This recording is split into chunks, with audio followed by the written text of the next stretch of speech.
Good morning, all.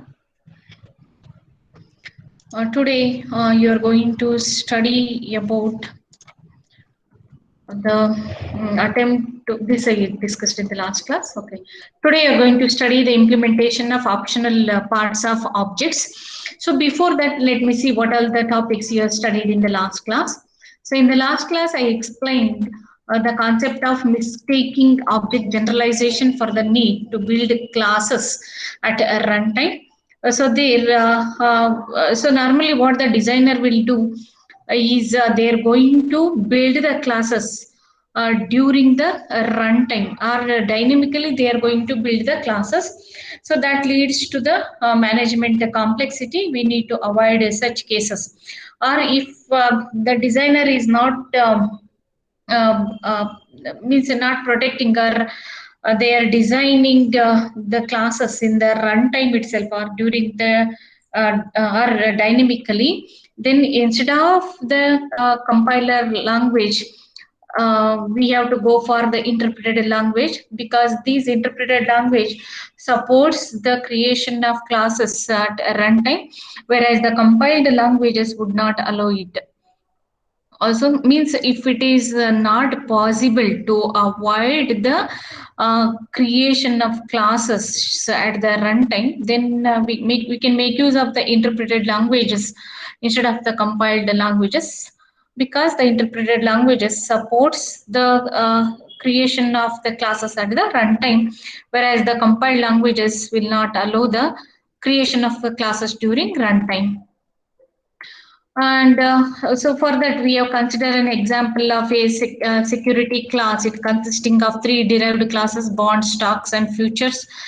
So for that, if the designer is dynamically or based on the trader's requirement, if the designer is creating the classes, here the trader requires that you want to combine or you want to group the gold option with the tax-free municipality bond, and then we have created one more class called as the G municipality bond. So which combines the gold option with the tax-free municipality bond. So that is the one requirement. Based on the requirement, the new classes are created. Or the worst requirement is that here the trader decide to take is G municipality security and to combine with the Lotus Lotus Development Corporation, where the Lotus comes under the stock. So for this, a new class is created, that is G Municipality Lotus, which combines the tax-free municipality bonds with the Lotus Stock Development Corporation. Like that, based on the trader's requirement, the designer is go on creating the classes runtime. So here the designer for the designer it is not possible to avoid it. So in such cases we are going to make use of the interpreted languages rather than the compiled languages, right? We are given the solution for the generalization of the custom security objects. So here we are creating the objects which are belonging to the class, that is a container of securities, and this is captured, means list of securities are captured in the basket of security, which is defined here. So which is considered for this. Okay, so here we are considering as a basket of security.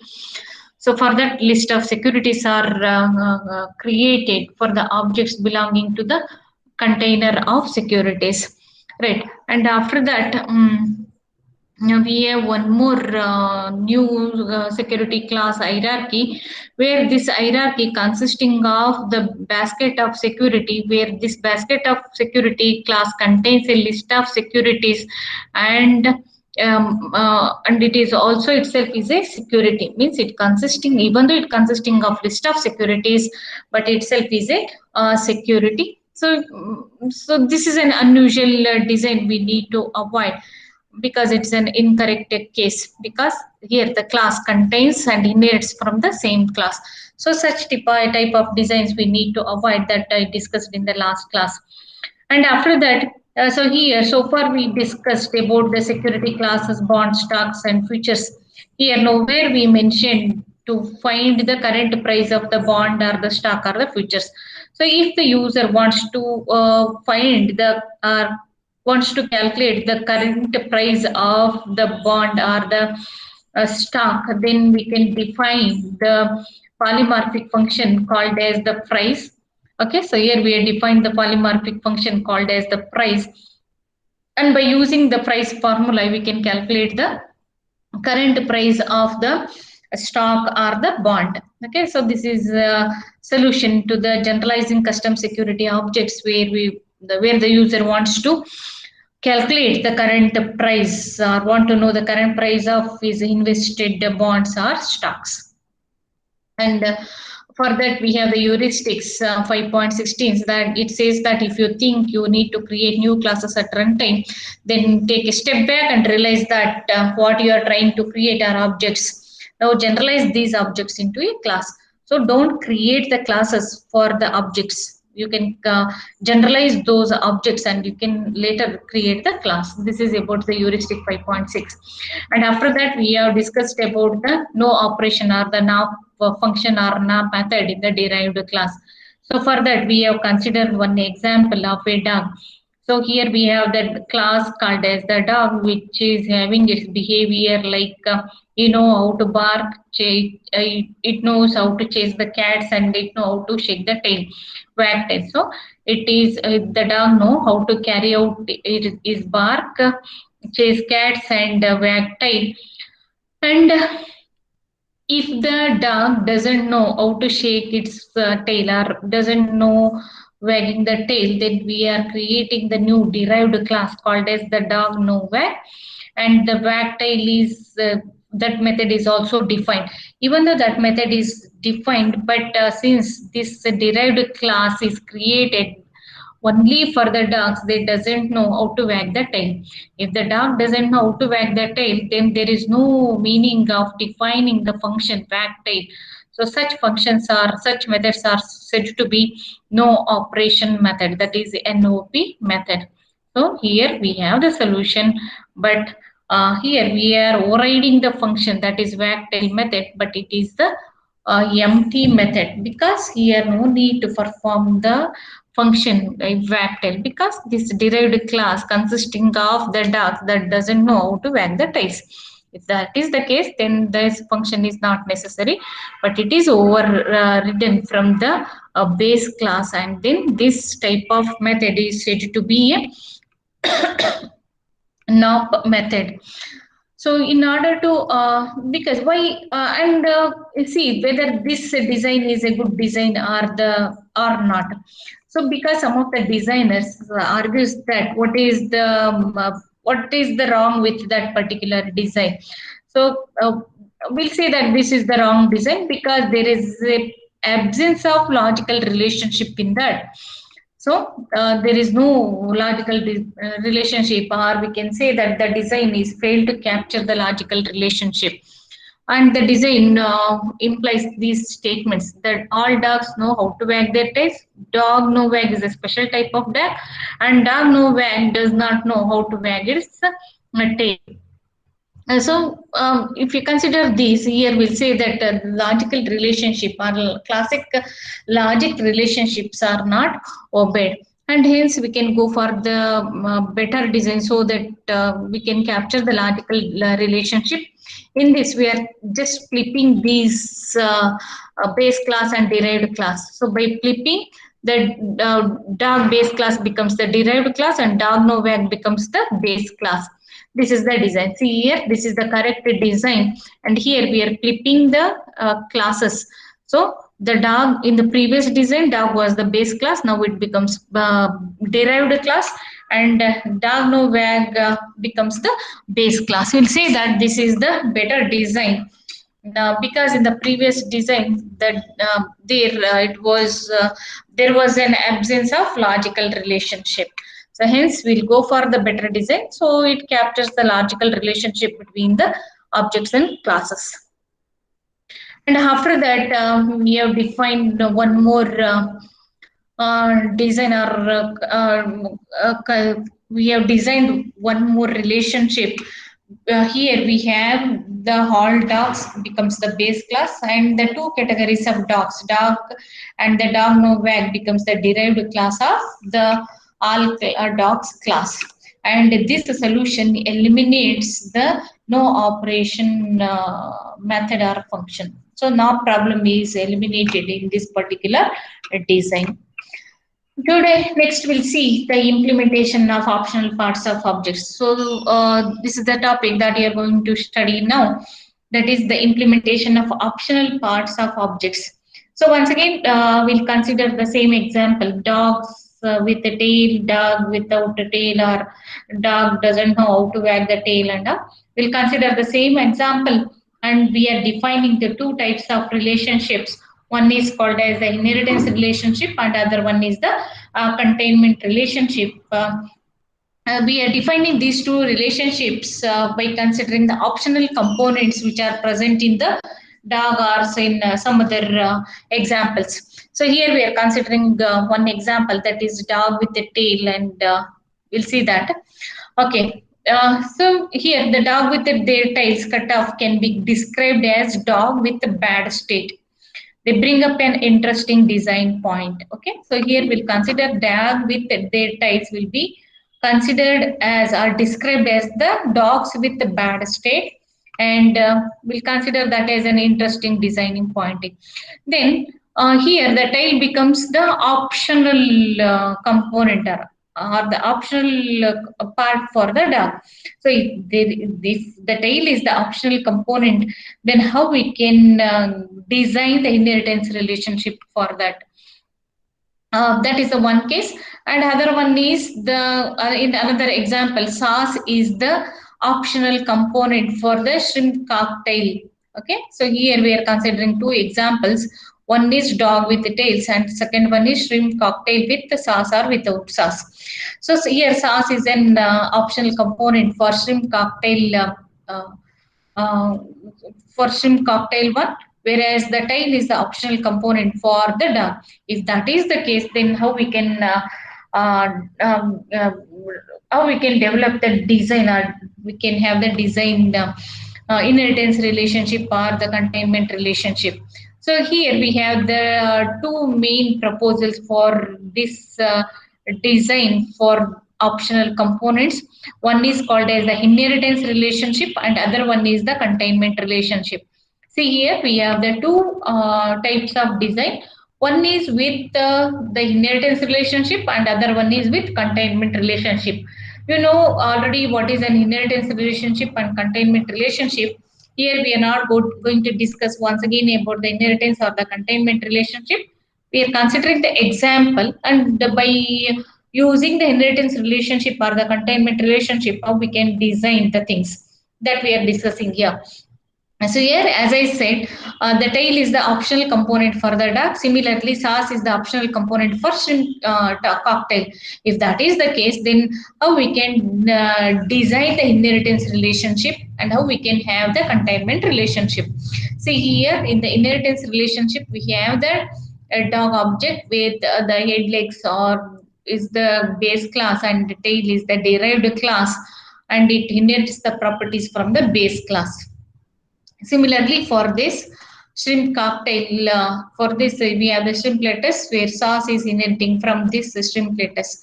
Okay, here the sauce is an optional component. So these are the two containment relationships for the dog example and the shrimp cocktail example.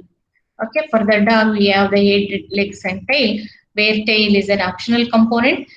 So that is represented with the arrow. Okay.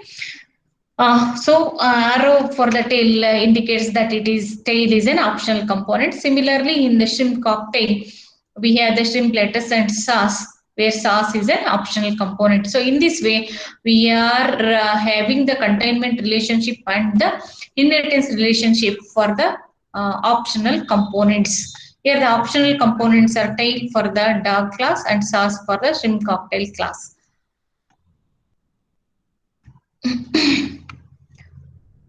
Okay. So if you see the in terms of C++ programmers or the implementers, if we have the two types of relationship, that is inheritance and containment relationship, which one is better one?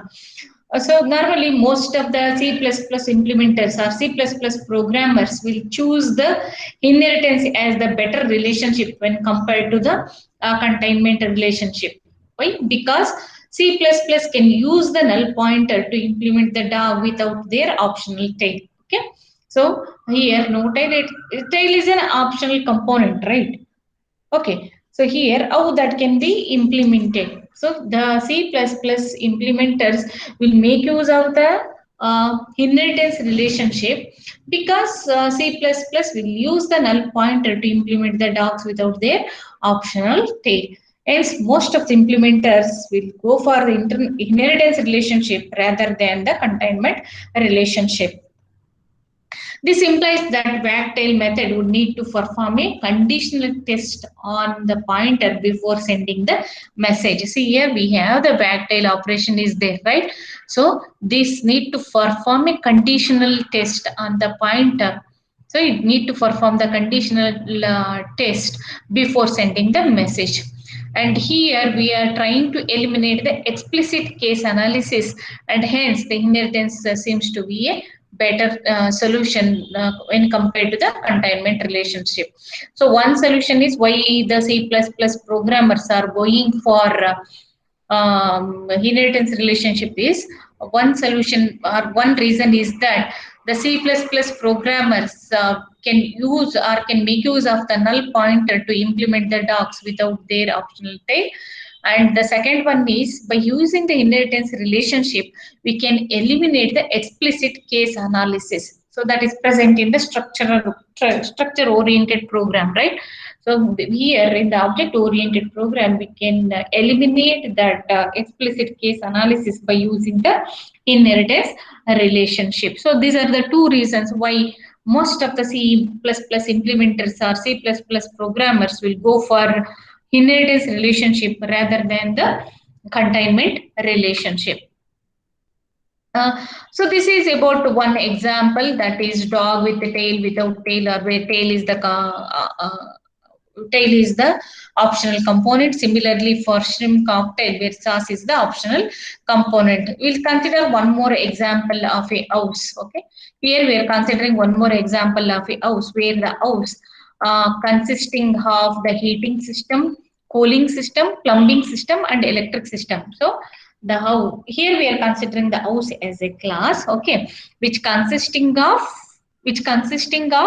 cooling system, plumbing system, electrical system, and also heating system. So there are four systems available in the house class. What are those? One is the cooling system, second one is the heating system, third one is the plumbing system, and fourth one is the electric system. So if that is the scenario, then if we are using the inheritance relationship, then how many derived classes, or it leads to how many classes? So when we use the inheritance relationship for such a scenario, then it results in 17 classes. Out of 17 classes, the house is the base class and remaining 16 are the derived classes. Why it leads to 16 derived classes? Because if we combine, since the house consisting of four types of systems, right? Cooling system, heating system, plumbing system, and an electric system, right? And if you combine the combination of these heating, cooling, or heating, plumbing, heating, electrical system, or heating, cooling, plumbing, or heating, cooling, electrical, like that, if we perform the permutation operations on these four systems, then it leads to 16 different combinations. Hence, we will have 16 different derived classes and one base class, that is house. Okay, so here we are considering a scenario of the house which consisting of four types of systems. What are those? Heating, cooling, plumbing and electric systems, right? And if you perform the permutation operations on those systems, then it leads to how many classes? 17 classes. Out of 17 classes, one class is the base class, that is the house class, which is the base class, and remaining 16 are the derived classes. Okay, And if you use the inheritance relationship, and if you add one more systems to the existing house class, so suppose if I am going to add the alarm system, okay, I'm going to add alarm systems, then if you perform the permutation operations on then on these five systems, okay, so if you add the alarm system into this, then the house will consisting of how many systems? Five systems: heating, cooling, plumbing, electric, and alarm system. Okay, and if you perform the permutation operations on this, then means we are combining one then it leads to 33 classes. Okay, so it leads to 33, or it ends up with a 33 classes. Out of 33 classes, one class is the base class, that is the house class is the base class, and remaining 32 classes will become the derived classes. Like that, for the existing house system, if we add a single extra system, then the number of derived classes are approximately doubles. So each time when we are adding a single system into the existing house system, then what happens? The number of derived classes doubles. Okay, then that leads to proliferation of the classes problem. See here, for the five, if the house system consisting of five classes, then how many classes we will have? 13 different classes, where house becomes the base class and 32 are the derived class. Like that, if we add one more system to the house class, if we add automatic sprinkler system, then we are going to get 65 classes. Out of 65 classes, house class is the base class, and remaining 64 classes are the derived classes. Like that, if we go on adding the additional system into the existing house, okay, so then each time the number of classes will double, or each time the number of classes doubles. Right. So hence that leads to the proliferation of classes problem. So obviously we need to avoid such type of designs, because here there is an exponential growth in the number of derived classes that we need to avoid in the design.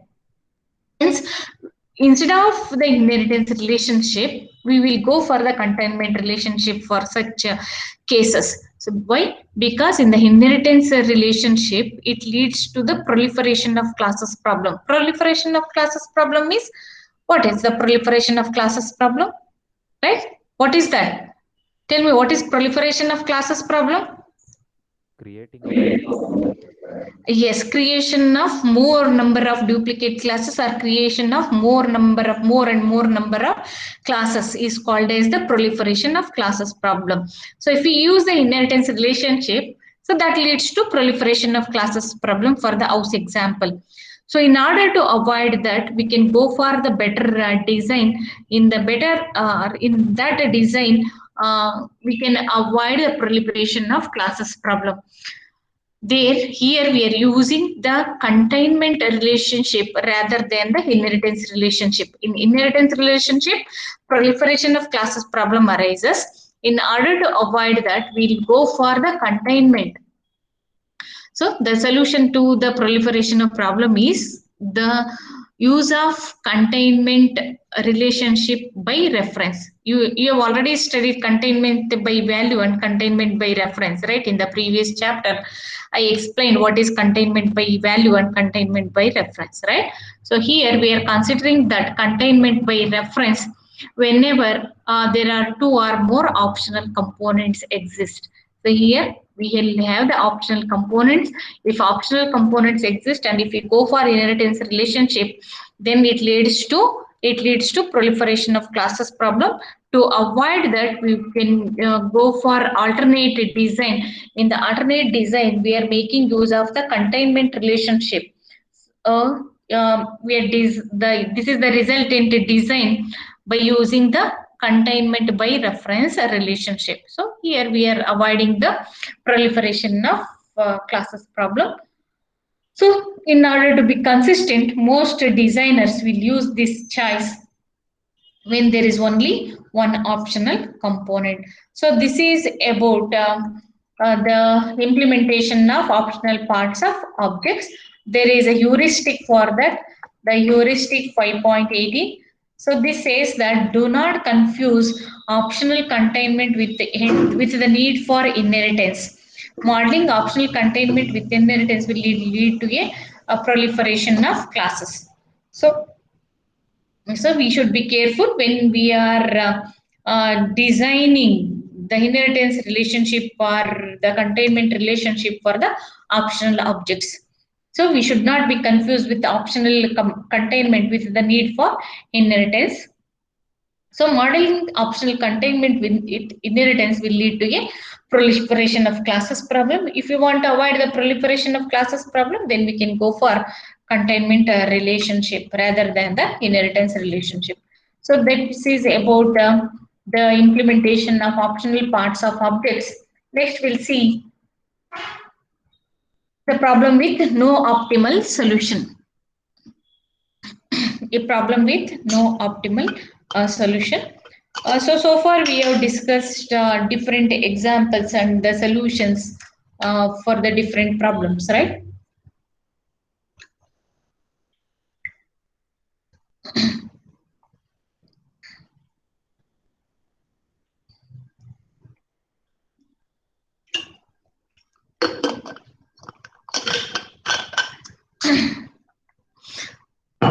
So far we have discussed so many examples and what are the problem arises in those examples, and the satisfactory solutions are also given, and we have so many satisfactory solutions.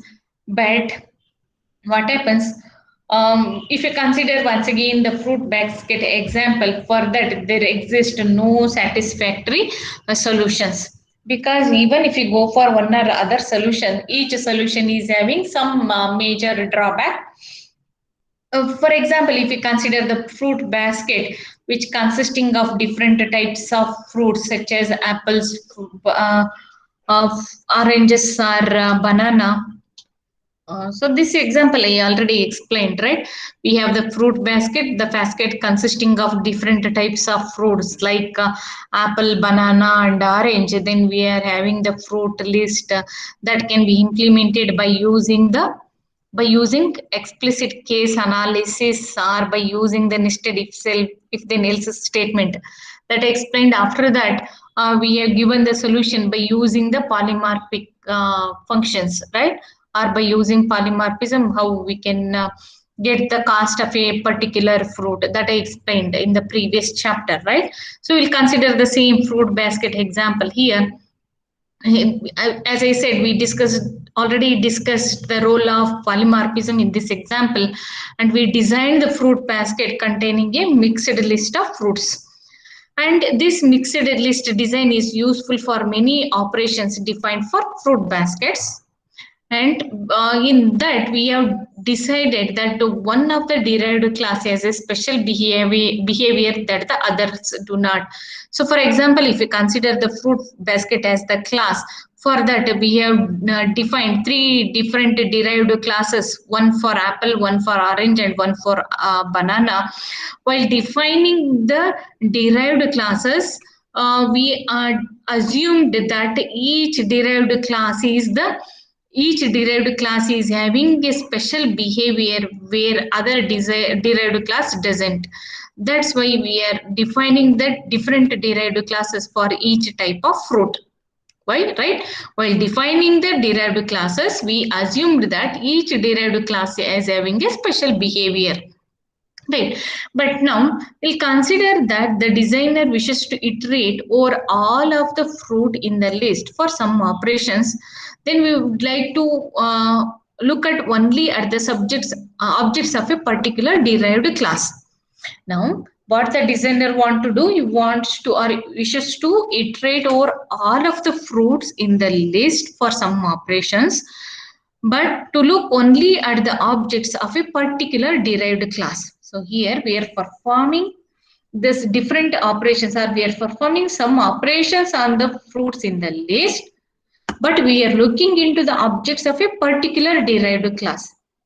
If you consider an example of a apple, okay, consider the case where apples know how to core themselves, but core has no relevant meaning to other types of fruits. So, because as I said, the apple is a derived class. It is having a special behavior like the core. Okay, so the apple know how to core themselves, but the other derived classes are not having the knowledge about the core. Now let us assume that the designer wishes to iterate over the fruit list, telling just the apples to core themselves. Okay, if the core operation is given, then only the apple class know how to core themselves. But what about the other classes? Since the other classes doesn't know about that, they are not performing anything.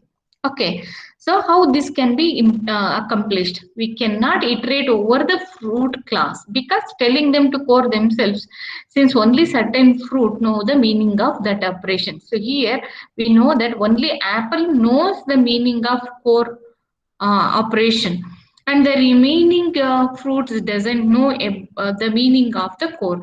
Then we cannot perform or we cannot iterate that function on the fruit class itself, because the fruit class consisting of different types of fruits, right? But out of different fruits only apple knows how to core it or how to core themselves, and the remaining fruits doesn't have the idea or that doesn't know the meaning of the core operation. So in such cases we cannot perform that on the whole fruit list, and hence we are going for the two popular solutions. One solution tells that we are wrapping the model of the fruit by forcing all the fruits to know how to core themselves. So here one solution is we are wrapping the model of the fruit by forcing all the fruits to know how to core themselves, or will making use of the inheritance hierarchy.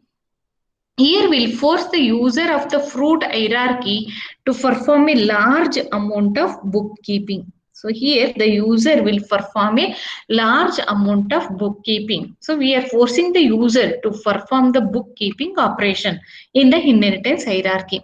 But in the containment, we are doing? We are forcing the all fruit to know how to core themselves. So in the first solution, we are forcing the fruits themselves to know how to core themselves, and in the second one or in the second solution we are using the inheritance relationship, and in the inheritance relationship we are forcing the users of the fruit class to perform a large amount of bookkeeping operation.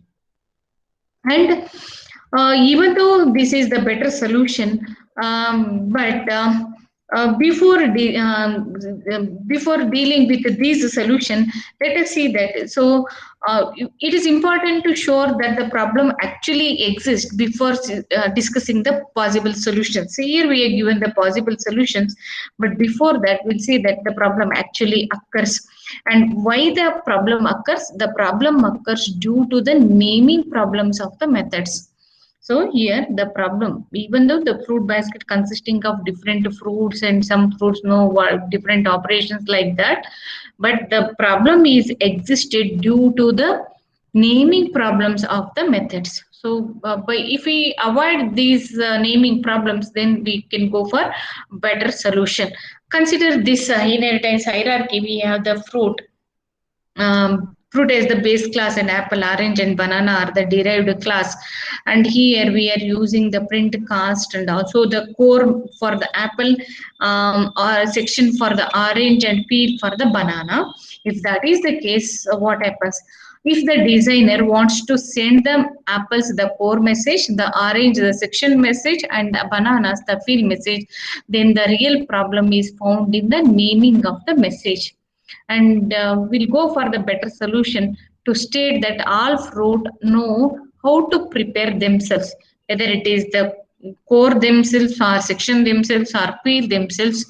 But we'll here we are avoiding the problem of this, that is the naming problem we are avoiding by defining the new method called as the prepare. Okay, so a better solution will state that the fruit know how to prepare itself. See here, in this case, what happens? We have defined the new methods or message for each derived class. Core message or core method for the apple, section method for the orange, then peel method for the banana.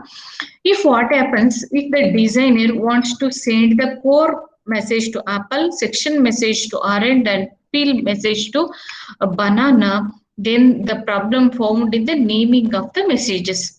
So then in order to avoid the naming of the message problem, we'll go for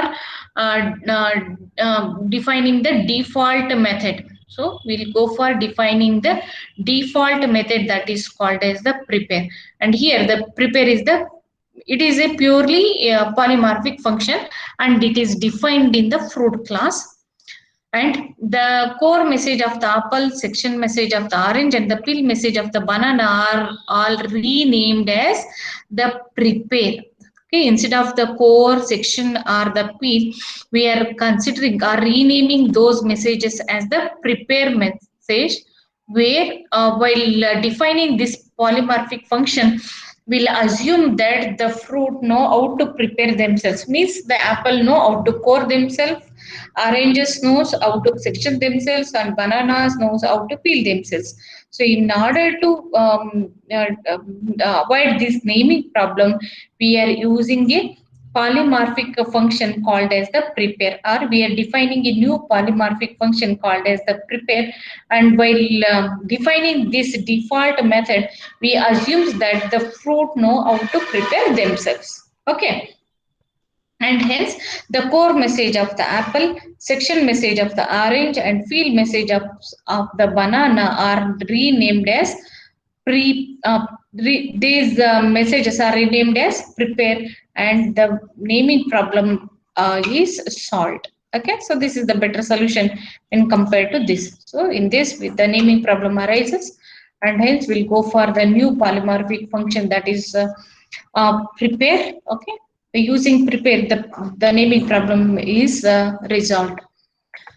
And one more design solution for this is to avoid the NAP operation is define a core method on the fruit class itself, which is defined as a NOP method. Okay, here in the alternate solution or in the alternate design solution, we are defining a core method, and which is defined as a NOP. Okay, the core method is defined as a NOP method, and the designer can now iterate all of the fruits in the fruit baskets, telling each object to core itself. So, okay, here we are defining the core function at the fruit class itself, and it is defined as the NOP function. And here the designer can iterate over all the fruits in the fruit basket, telling each object to core itself. If the fruit doesn't know how to core itself, then it gets a NOP function for free. If the fruit know how to core itself, then it overrides the default NOP function with its own core function. See here, only apple know how to core itself, right? And hence, if the orange and banana doesn't know how to core it itself, right? Then what? In such cases, what you will do? We'll have the two choice, right? Here, whether the fruit know how to core itself, or whether the fruit know how to core. Know or doesn't know. Based on that, we are considering the core function. If the fruit doesn't know how to core itself, then it gets a core function with a NOP function for free. But if the fruit know how to core itself, then it overrides the default core function with its own core function. See here, this core function is by default, it is there in the fruit function. What the apple know? Since apple know how to core itself, so it overrides the core function which is present in the fruit class with the default core function in its own class. Okay, so it makes use of, or uh, it overrides the default nav function with its own core function. But in these two, in orange and banana, they doesn't know how to core themselves. So hence they will get the core function or the NAP function for free, whereas the Apple overrides that NAP functions and uses its own core function. So this is about this is the alternate solution. So these are the two better approaches. In the first method, we are defining the default polymorphic prepare method, and that can be used by all the classes. And in the second solution, we are defining the core method with the NAP function. And if the fruit know how to core itself, then it overrides the function. Otherwise, the fruit class simply gets a NAP function for free. This is one more solution for this. So this is about the problem with the no optimal solution. And in the last, this is the about today's class. So in today's class, you studied about the implementation of optional parts of objects, and the second one is a problem with no optimal solution. And in the next class, you're going to study the last topic of the chapter. That is, you're going to study about this year study, right? You're going to study about the reusing components versus reusing frameworks. That is the last topic that you're going to study in the Saturday class. So in Saturday, I'll complete the 5th chapter. So from Monday, we'll start the 6th chapter. As I said, 6th chapter up to 6.4, I will complete. And from 6.5, Shilpa will give the seminar. And from Monday onwards, you people are going to give the seminar, prepare the seminar, prepare the PPTs, and give the seminar. So is it okay? All of you will prepare for the seminar? Yes. Okay.